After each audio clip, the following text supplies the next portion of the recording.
नमस्कार दोस्तों, स्वागत है आपका मेरे इस चैनल पे। आज की मैं इस वीडियो में केदारनाथ धाम यात्रा के बारे में पूरी जानकारी देने वाला हूं और ये भी बताने वाला हूं कि आप यात्रा का प्लान कैसे करें। तो इस वीडियो को आप पूरा देखिएगा, क्योंकि इस वीडियो में मेरे द्वारा दी गई एक एक जानकारी आपको यात्रा के लिए काफ़ी लाभदायक साबित हो सकता है।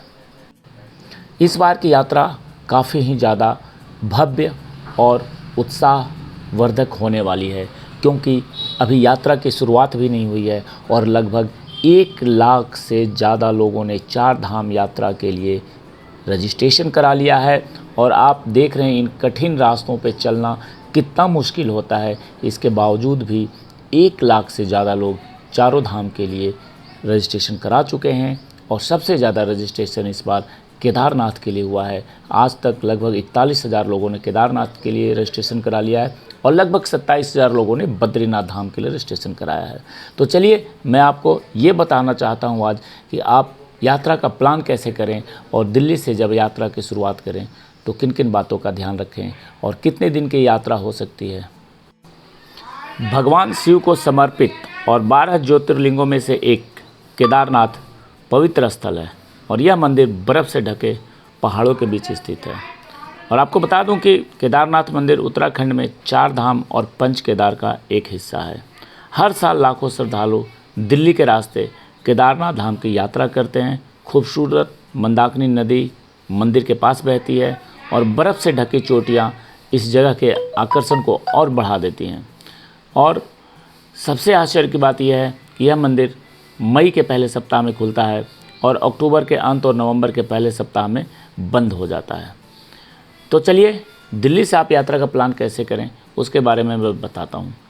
दिल्ली से आप ट्रेन या फ्लाइट से हरिद्वार जा सकते हैं या ऋषिकेश, और फिर होटल में आप वहाँ रुक करके आप चाहें तो गंगा आरती हरिद्वार में आप करें शाम को, और उसके बाद अगले दिन सुबह सीधे जोशीमठ के लिए निकलें।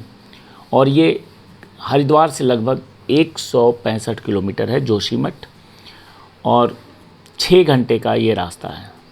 और यह रास्ते में देवप्रयाग या रुद्रप्रयाग है, वहाँ आप रुक सकते हैं।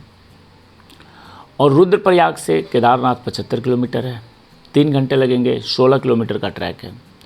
गौरी कुंड के लिए सुबह आप पैदल टट्टू या डोली से आप गौरी कुंड के लिए ट्रैक कर सकते हैं। शाम की आरती में आप केदारनाथ जाएं, फिर आप रात को केदारनाथ मंदिर के पास नाइट स्टे करें। एक चीज़ और बता दूं कि इस बार जो पूरी जिम्मेवारी है GNBM गढ़वाल मंडल विकास निगम लिमिटेड के पास है। और गढ़वाल मंडल विकास निगम लिमिटेड ने लगभग 2,500 टेम्परोरी टेंट बनाए हैं, जो कि केदारनाथ में जो श्रद्धालु जाएंगे वो इन टेंट्स को बुक करके वहाँ रुक सकते हैं। आप रात भर वहाँ रुके केदारनाथ मंदिर के पास, क्योंकि जब आप गौरीकुंड से पैदल आप करीब 16 किलोमीटर जाते हैं तो थकान भी होती है। और इतनी चढ़ाई, इतनी काफ़ी परिश्रम के बाद जब आप मंदिर पे पहुँचते हैं शाम को, तो रात को आपको ज़रूर वहाँ रुकना चाहिए। और रात में रुक करके सुबह सुबह केदारनाथ जी के दर्शन करें और उसके थोड़ी देर के बाद आप फिर वहाँ से पैदल गौरीकुंड की यात्रा करें। और गौरीकुंड हमें लग रहा है कि जब आप वापसी नीचे उतरेंगे तो 4 घंटे में आप नीचे आ सकते हैं और वापस अपनी जो भी सवारी है आपके पास उससे आप रुद्रप्रयाग जाएं और रुद्रप्रयाग में नाइट स्टे करें। और अगले दिन रुद्रप्रयाग से सुबह आप चाहें तो हरिद्वार के लिए या ऋषिकेश के लिए निकल सकते हैं। रास्ते में बहुत सारे दर्शनीय स्थल हैं जो कि आप घूमते फिरते हुए देखते हुए आराम से आप वापस हरिद्वार पहुँचे। तो जब भी प्लान करें तो कम से कम आप 5 दिन का प्लान ज़रूर करें, क्योंकि 5 दिन में आप इन खूबसूरत वादियों को, इन पहाड़ों को और यहाँ के सारे वातावरण का आनंद ले सकते हैं। क्योंकि केदारनाथ की जो यात्रा है वो तो वैसे तो आप हेलीकॉप्टर से भी कर सकते हैं, लेकिन जो मज़ा पैदल इन रास्तों पे चलने का है वो मज़ा हेलीकॉप्टर में नहीं है। जब भी आप जाएं इन रास्तों पे तो अपने साथ गर्म कपड़े और अन्य बरसाती रेनकोट वगैरह हर चीज़ साथ ले लें, क्योंकि यहाँ कब बारिश हो जाए, कब मौसम बिगड़ जाए, कुछ पता नहीं है। और टोटल ये बता दूं कि ये रास्ते इतने ज़्यादा खूबसूरत हैं कि आपको यहाँ बार बार आने का मन करेगा। लेकिन जब भी आप जाएं तो आराम से, बिल्कुल ही हड़बड़ी वाला प्लान न करें। यहाँ आएँ तो 2-4-5 दिन, कम से कम 5 दिन का प्लान करें, उसके बाद ही आप यहाँ कुछ देख सकते हैं। केदारनाथ के पास गांधी सरोवर है। केदारनाथ और कीर्ति स्तंभ चोटी की तलहटी पर समुद्र तल से 3900 मीटर की ऊंचाई पर स्थित गांधी सरोवर को चोराबाड़ी ताल के नाम से भी जाना जाता है और यह केदारनाथ मंदिर से 3 किलोमीटर की ट्रैकिंग डिस्टेंस पर स्थित है। तो आप यहाँ भी जा कर के दर्शन कर सकते हैं। मैं कुछ और जगह बताता हूँ जो बिल्कुल आसपास में है, आप जा कर के जब जाएँ तो वहाँ भी जाएँ। सोनप्रयाग में मंदाकिनी और बासुकी 2 पवित्र नदियों के संगम पर स्थित सोनप्रयाग केदारनाथ धाम के रास्ते में एक धार्मिक स्थल है। तीर्थयात्री मंदिर की यात्रा शुरू करने से पहले यहीं सोनप्रयाग नदी में डुबकी लगाते हैं।